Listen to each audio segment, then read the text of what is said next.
ये चैप्टर पूरा का पूरा थ्रिल और मिस्टीरियस फैक्ट्स वगैरह चीजों से भरा हुआ है। अब एक लाइन में मैं पूरा तो एक्सप्लेन नहीं कर सकता, इससे बढ़िया एक्सप्लेनेशन शुरू करते हैं। उससे पहले यार प्लीज चैनल को सब्सक्राइब कर दो, वीडियो को लाइक कर दो अगर पसंद आएगा तो। अभी करने की जरूरत नहीं है, वीडियो को लास्ट में भी कर देना, बट याद से कर देना क्योंकि चैनल डीग्रोथ नहीं चाहता हूँ। ग्रोथ हो थोड़ा थोड़ा भी हो तो चलेगा, बट डीग्रोथ ना हो, ठीक है। और हाँ चलो एक्सप्लेनेशन शुरू करते हैं।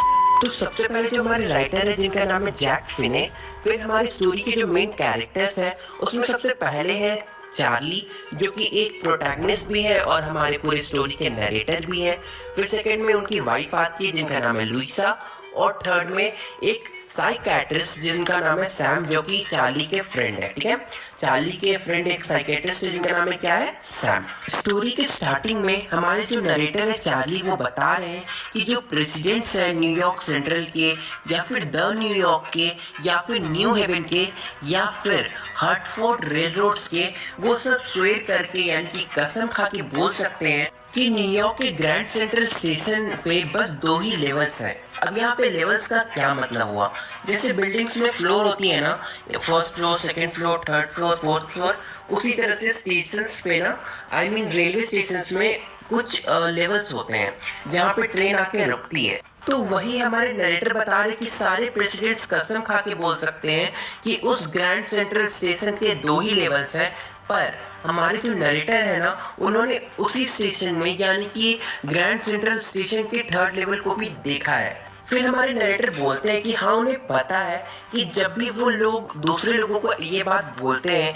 कि वो उस स्टेशन के 3rd लेवल पे भी गए हैं तो सारे लोग उन्हें देखकर उनकी बातों को सुनकर ये सोचते होंगे कि वो पागल हो चुके हैं, पर वो बताते हैं कि नहीं, वो पागल नहीं है और उन्होंने इसके लिए एक ऑब्वियस सा स्टेप भी चुना है, यानी कि वो साइकेट्रिस्ट के पास भी गए हैं। उनका एक फ्रेंड था जो कि साइकेट्रिस्ट था, वो उनके पास गए हैं और उस फ्रेंड ने उन्हें समझाया है और बताया है कि ये आपका कोई वेकिंग ड्रीम हो सकता है या फिर आप अंदर से हैप्पी फील नहीं कर रहे होंगे, इसलिए आपको इस टाइप का इल्यूजन हो रहा है या फिर आप इस टाइप के सोच रहे हैं बातों को।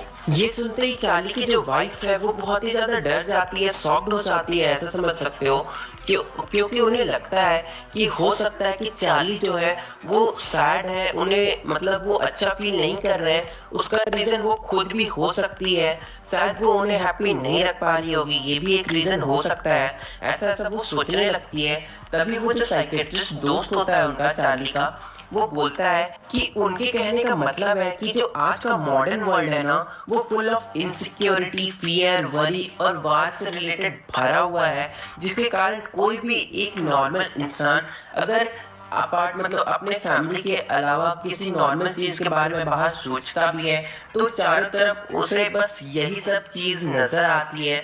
प्यार और इस टाइप का जो चीज़ होता है ना जो कि अंदर से इंसान को हैप्पी रखता है, वो आजकल के मॉडर्न ज़माने में बाहर मिलना बहुत ही मतलब ना के बराबर है, ठीक है। पहले टाइम में जैसे लोग फ्रीली एक दूसरे से बात कर लेते थे, मिल लेते थे, साथ में बहुत कुछ मस्ती मजाक करते थे। आजकल के टाइम में सबको वो क्या है, सब कोई अपने से अपना मतलब रखते हैं। तो वही यहाँ पे साइकेट्रिस्ट बताने की कोशिश कर रहे हैं कि इनका जो रीज़न है जिसकी वजह से ये सैड हो सकते हैं, इन्हें अंदर से वो खुश नहीं होंगे, उसका एक रीज़न ये भी हो सकता है। फिर साइकेट्रिस्ट बोलते हैं कि यही सब रीज़न की वजह से हो सकता है कि ये इस मॉडर्न वर्ल्ड का एस्केप ढूंढ रहे होंगे, यानी कि ये इन सब इनसिक्योरिटी, फियर, वरी ये सब को छोड़कर कुछ मतलब हैप्पी मतलब खुशी पाने के लिए वो एस्केप ढूंढ रहे होंगे, जिसके कारण वो ऐसा इल्यूजन कर रहे होंगे कि उन्होंने 3rd लेवल देखा है।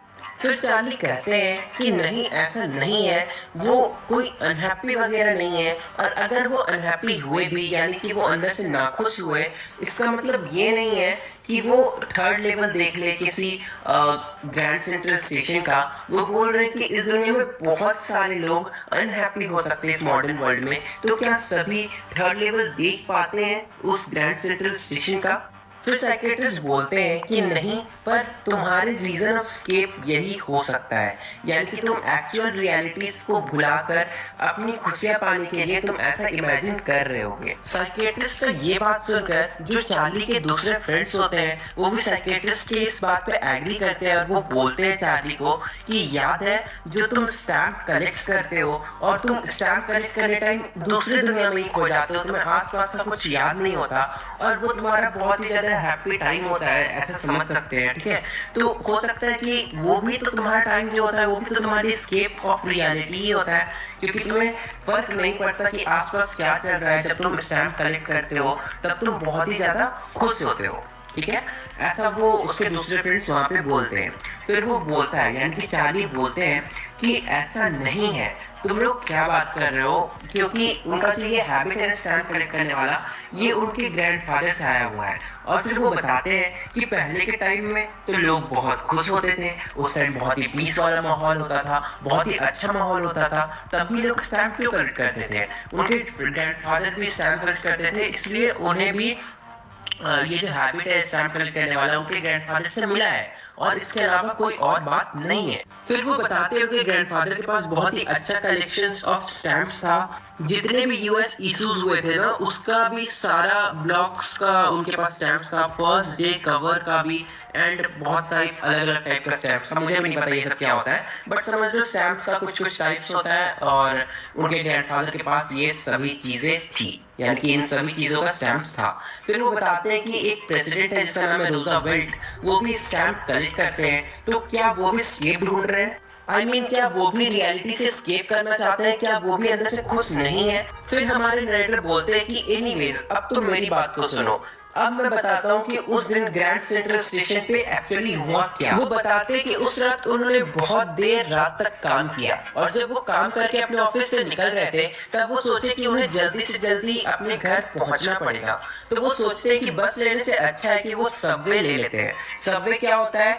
एक अंडरग्राउंड रेलवे सिस्टम समझ लो। तो वो सोचते हैं कि वो सबवे ले लेते हैं, कहाँ से? ग्रैंड सेंट्रल स्टेशन से, उससे वो जल्दी से घर पहुंच जाएंगे और वो वैसा ही करते भी हैं।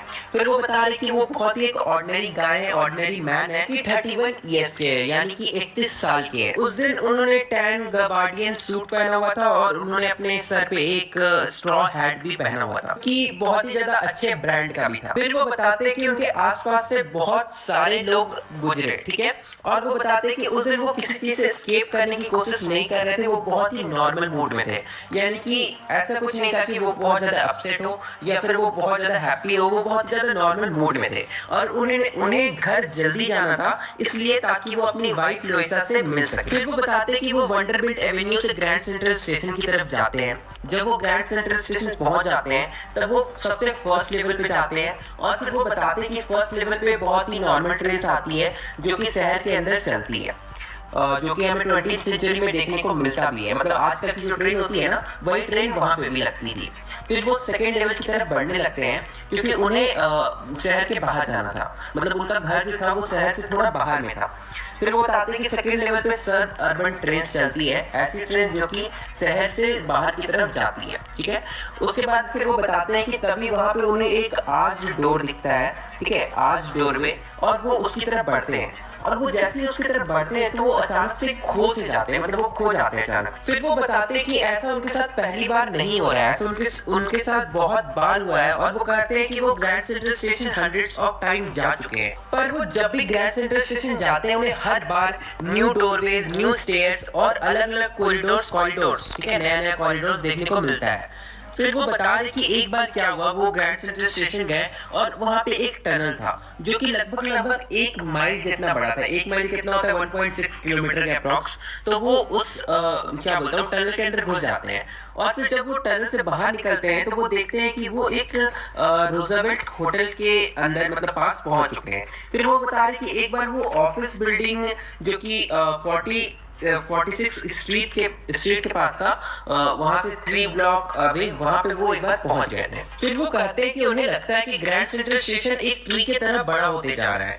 जैसे ट्री की ब्रांचेस होती है, रूट्स होती है, उसी तरह उस ग्रैंड सेंट्रल स्टेशन की जो कॉरिडोर्स और स्टेयरकेस है ना, वो भी बढ़ते जा रही है, फैलते जा रही है। फिर वो बताते हैं कि उस ग्रैंड सेंट्रल स्टेशन के अंदर एक टनल है जिसके बारे में कोई भी नहीं जानता है, और वो टनल शायद टाइम स्क्वायर की तरफ जाती है या फिर सेंट्रल पार्क की तरफ जाती है। वो बोलते हैं कि उन्हें पता है कि ग्रैंड सेंट्रल स्टेशन जो है ना, वो काफी सारे लोगों के लिए एक वे ऑफ स्केप हो सकता है, क्योंकि यहाँ पे जो भी लोग आते हैं, कुछ लोग जो शहर से आते हैं, वो नए नए टनल्स और नए नए कॉरिडोर्स में घुस के कुछ नई जगह ही पहुंच जाते हैं, और उनके लिए हो सकता है कि वो रियलिटी से स्केप करने का एक एग्जिट हो या फिर एक जगह हो ग्रैंड सेंट्रल स्टेशन। ओके, अब तुम लोग ध्यान से मेरी बात को सुनो। अभी मैंने जो भी बोला ना 2 मिनट पहले तक, हाँ ठीक है, तुम लोग 2 मिनट बैक करके वापस इसे सुन सकते हो, क्योंकि ये थोड़ा कॉम्प्लिकेटेड सा चीज है एंड इम्पोर्टेंट भी है, ठीक है।